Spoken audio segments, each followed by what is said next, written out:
দূর থেকে ক্যামেরা করলে হবে, দেখে দাও তুমি কত বড় বড় মাছ এনেছো, চিংড়ি মাছ। বাবা, ওরে বাবা, এত বড় বড় মাছ কেউ কোনোদিন খেয়েছো গাইস? আমার বর এনে খাইয়েছে এত বড় বড় মাছ।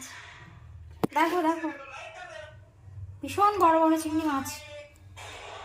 কি করে ছাড়া একটু দেখিয়ে দিয়ে দাও।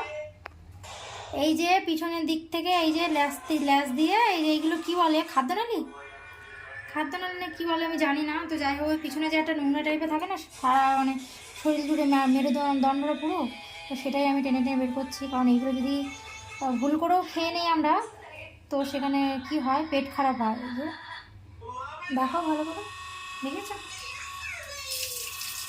তো যাই হোক, এটা এই মাছগুলো খেতে যতটাই সুস্বাদু ততটাই কষ্টকর এইগুলো, এই নোংরাগুলোকে পরিষ্কার করা। আর এই লোকটা এনেছে ছোট্ট ছোট্ট সাইজের চিংড়ি মাছ ওর কোন বন্ধুর কাছ থেকে। আমি তো ভাবলাম হয়তো বড় বড়, এর আগে যতবার এনেছে বড় বড়, কিন্তু এবার এনেছে ছুটতে ছুটতে একদম চিংড়ির বাচ্চা। এগুলো চিংড়ি মাছের বাচ্চা। আমার ছাড়াতে ছাড়াতে হাত পুরো সাদা হয়ে গেছে জলে। চলো ক্যামেরা বন্ধ করো, আমার মাথা গরম হয়ে যাচ্ছে। ক্যামেরা বন্ধ করো। তুমি এইটুকু চিংড়ি মাছ এনেছো, তুমি এখন আমার দিকে নাড়ি বুড়ি বের করাচ্ছ।